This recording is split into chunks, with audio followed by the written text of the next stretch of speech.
Alors, déclaration cinglante de Bernie Ecclestone, Hamilton est utilisé par le mouvement Black Lives Matter selon lui. L'Arabie Saoudite signe de l'hypocrisie du pilote Mercedes.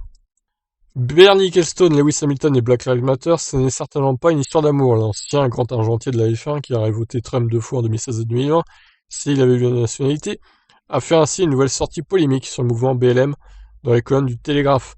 Pour Ecclestone, Hamilton est tout simplement utilisé par le mouvement américain pour égalité et ne comprend pas vraiment les enjeux de la question. Je ne pense pas qu'il ait vraiment compris ce que je disais. Je suis d'accord pour dire que nous devons donner une chance à plus de gens. N'oubliez pas que j'étais le premier à mettre un noir dans une Formule 1. Et je l'ai soutenu, et j'ai soutenu beaucoup de personnes noires. Mais Lewis a le droit d'avoir son opinion. J'ai dit à son père, Lewis doit faire attention parce qu'il est utilisé par les gens qui soutiennent ce Black Lives Matter, et ils en tirent beaucoup d'argent, personne ne sait où ce mouvement va. Pour Ecclestone, la F1 n'est pas un sport raciste, et lui non plus. Les équipes se battraient pour mettre un pilote noir dans leur voiture si ce pilote était très talentueux. Cela s'applique aussi pour les femmes pilotes. Ce qu'il ne veut pas, c'est voir le sport devenir un outil politique. Si j'avais été encore là, il n'y aurait eu personne portant des t-shirts antiracistes sur le podium, c'est sûr.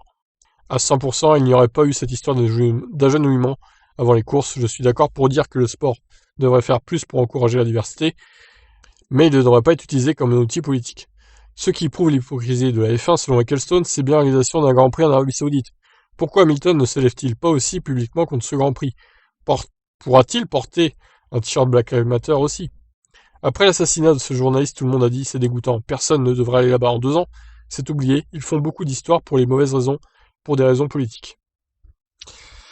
Je sais pas, ouais, il a peut-être un peu raison hein, dans ce qu'il dit, et Ecclestone, mais pas totalement non plus, je dirais. C'est vrai que pour l'Arabie Saoudite, tout le monde s'en branle, hein. Maintenant, tout le monde va y aller sans rien dire. La F1 accepte un Grand Prix là-bas, mais parce qu'évidemment, il y a des bifetons derrière, hein, il y a de l'argent. Donc, on ferme un peu les yeux sur certains trucs, on va dire. Quant à Hamilton, bon, il a l'air motivé hein, pour soutenir le truc Black Lives Matter.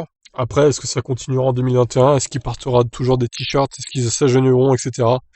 Ça reste à voir, on verra bien. Dès ce week-end, je pense, à Bahreïn.